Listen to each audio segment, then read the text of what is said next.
मालेगाव महानगरपालिका हद्दीतील सोयगाव टेहरे फाटा येथील प्रसिद्ध गणेश कुंड सध्या अत्यंत दुरवस्थेत आहे. कुंडाच्या परिसरात आणि पाण्यात अस्ताव्यस्त पडल्यानं त्यांची विटंबना होत आहे.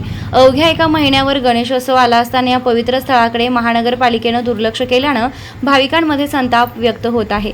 गणेशोत्सव, विसर्जन आणि इतर धार्मिक विधींसाठी मालेगावकरांचे हे एक महत्त्वाचे श्रद्धास्थान आहे. सध्या या कुंडाची अवस्था अत्यंत बिकट आहे. कुंडात आणि कुंडाच्या काठावर मागील वर्षी विसर्जित केलेल्या तसेच सर्व धार्मिक कार्यक्रमांतील गणेश, देवी देवतांच्या मूर्ती आणि फोटो पडून आहेत. पाण्यात आणि चिखलात पडल्यानं त्यांची विटंबना होत आहे. कुंडामध्ये प्लास्टिक, निर्माल्य, इतर कचरा साचल्यानं पाणी दुर्गंधीयुक्त आणि घाण झाले. त्यामुळे परिसरातून ये जा करणंही अवघड झाले. अवघ्या एका महिन्यावर गणेशोत्सव येऊन ठेपलाय.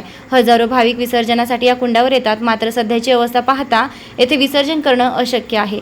या गंभीर प्रकाराकडे लक्ष वेधण्यासाठी स्थानिक नागरिक आणि धार्मिक संघटनांनी मालेगाव महानगरपालिकेकडे तातडीनं मागणी केली आहे. गणेश कुंड हे आमच्या श्रद्धेचं प्रतीक आहे.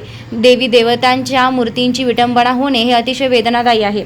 महापालिकेनं तातडीनं कुंडातील सर्व मूर्ती, फोटो सन्मानपूर्वक नदीत विसर्जित करावेत आणि संपूर्ण कुंडाची स्वच्छता करावी अशी मागणी नागरिकांनी केली आहे. नागरिकांनी महापालिकेकडे खालील मागण्या केल्या आहेत.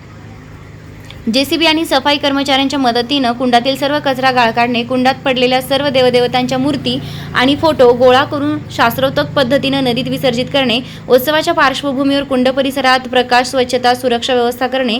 गणेशोत्सव हा मालेगावचा मोठा सण आहे. श्रद्धेचं प्रतीक असलेल्या गणेश कुंडाची स्वच्छता करणं महापालिकेचं कर्तव्य. वेळीच उपाययोजना न केल्यास भाविकांच्या भावना दुखावल्या जाऊ शकतात. त्यामुळे महानगरपालिका प्रशासनानं तातडीने या ठिकाणची पाहणी करून स्वच्छता मोहीम हाती घ्यावी अशी मागणी सर्व स्तरातून होत आहे. वृत्तसंकलन गोपाळ सोनवणे, मालेगाव प्रतिनिधी.